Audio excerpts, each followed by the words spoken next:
Hey, salut à tous les gars, c'est Rain, j'espère que vous allez tous très bien, moi ça va nickel. Aujourd'hui on se retrouve pour parler d'un film que j'ai découvert sur Amazon Prime. Je vous en parle aujourd'hui parce que c'est un film que je trouve qui est quand même assez sympa, qui est injustement boudé quand même, on va dire qu'il est pas mauvais, franchement loin de là. Il y a de bonnes idées, il y a des trucs qui sont complètement folles, mais globalement je trouve que ça reste un film assez sympathique et il s'appelle Rabid des deux sœurs Soska et je vais vous en parler tout de suite. Alors, ce film mettra en scène Laura Vandervoort dans le rôle principal d'une jeune femme qui travaille dans la mode. Un matin, elle va se faire renverser sur son petit scooter par une grosse bagnole et va se retrouver complètement défigurée. Mais il va y avoir une solution pour elle, une solution chirurgicale qui va lui permettre de retrouver un visage totalement normal, mais qui en contrepartie nécessite un petit peu des sacrifices et pas des moindres a priori. Son comportement va totalement changer, notamment au niveau de sa nourriture, et vous allez voir que ça a une importance quand même importante dans le film. Ce film est un remake, on peut dire comme ça, ou un reboot d'un film de Cronenberg.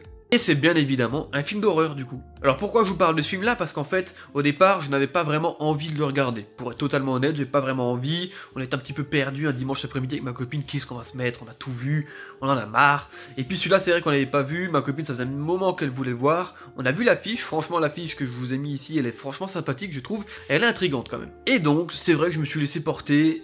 Allez, pourquoi pas? Ça dure 1h40, je crois à peu près comme ça. Pourquoi pas, hein, on va se lancer, on va bien voir ce que ça donne, si c'est bien, tant mieux, si c'est pas bien, tant pis, on verra. Mais globalement, je dois être honnête, j'ai été agréablement surpris.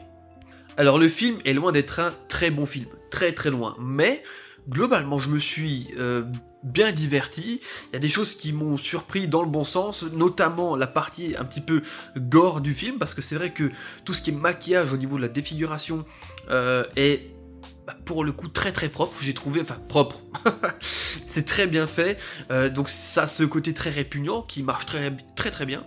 Là où j'ai été surpris également, c'est que ce côté-là de défiguration finalement a été mis dans le film vraiment très tôt. Et d'un autre côté, là où j'ai été un chouïa déçu, c'est que ça a été réglé assez rapidement. Elle avait pas cet aspect très dégueulasse longtemps dans le film. Elle a son nouvel aspect avec sa peau de nouveau totalement régénérée, toute belle, voilà, qui arrive aussi très rapidement après cet accident finalement. Et donc c'est vrai que j'aurais voulu voir un petit peu plus ce côté défiguré qui la rendait vraiment effrayante, qui la rendait répugnante, t'avais pas trop envie de la voir, mais ça me rendait curieux, je voulais voir un peu comment ça allait être exploité, et malheureusement on l'a pas beaucoup vu ça. Par contre, on a quelquefois des petites scènes de mini carnage, on va dire, dû à ce côté, voilà, de sa chirurgie qui a totalement viré sur un truc what the fuck qui se transmet aux gens qu'elle côtoie, qui ont tendance à choper une style de rage comme ça, ils ont envie de bouffer tout le monde, c'est du cannibalisme. Et donc, grâce à cette propagation, on a quelques petites scènes qui sont sympas, un acteur qui pète un câble et qui va bouffer la gueule de son assistant, voilà, il lui arrache toute la joue, franchement c'est pas mal fait, là quand on a la joue dans la bouche et il y a toute la peau qui s'arrache, c'est pas mal fait, c'est sympa, il y a de l'idée. On a aussi justement ce mec-là qui s'est fait arracher la joue, qui se réveille dans un hôpital et qui décide de charcuter les gens qu'il a autour de lui. C'est pas mal aussi, c'est bien violent, c'est sanglant. Donc au niveau du gore et de la violence, on a ce qu'il faut. Franchement, c'est pas mal.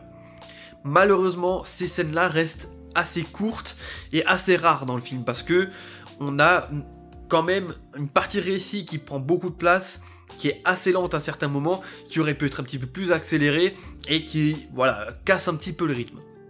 L'actrice principale, franchement, elle est sympathique, c'est pas non plus son meilleur rôle, je pense, mais c'est pas le pire non plus. D'ailleurs, les deux sœurs Soska, donc les réalisatrices, sont présentes dans le film, elles jouent toutes les deux des personnages insupportables, on les voit pas beaucoup, mais on va dire qu'à la fin, elles prennent cher dans, on va dire dans le dénouement de l'histoire, elles vont prendre un moment tarif. Ça pareil, c'est pas mal. Et puis là, toute fin du film, on part sur quelque chose de SF, un petit peu comme ça, complètement dingue, avec un style de monstre à la Resident Evil, trop bizarre, accroché à un mur, vraiment what the fuck. Mais globalement, on va dire que ça m'a agréablement surpris, parce que je m'attendais vraiment à rien, et j'ai passé quand même un bon petit moment. Donc la réalisation est pas trop mal, les effets spéciaux sont globalement corrects, les effets gore sont vraiment bien.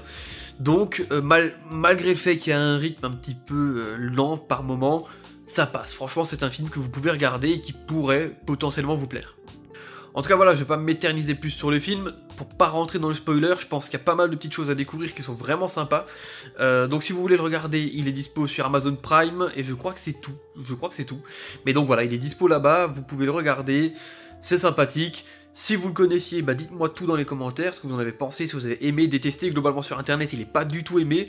Moi voilà, toutes les critiques négatives, il y a quelques points qui ont été cités dans les points négatifs que moi j'ai trouvé sympa. Donc bon, voilà, chacun ses goûts finalement, chacun ses goûts. Dites-moi dans les commentaires ce que vous en avez pensé, si vous le connaissiez, si vous avez envie de le voir ou pas. Et puis en attendant, moi je vais vous laisser là. C'était Rain, portez-vous bien. Ciao ciao.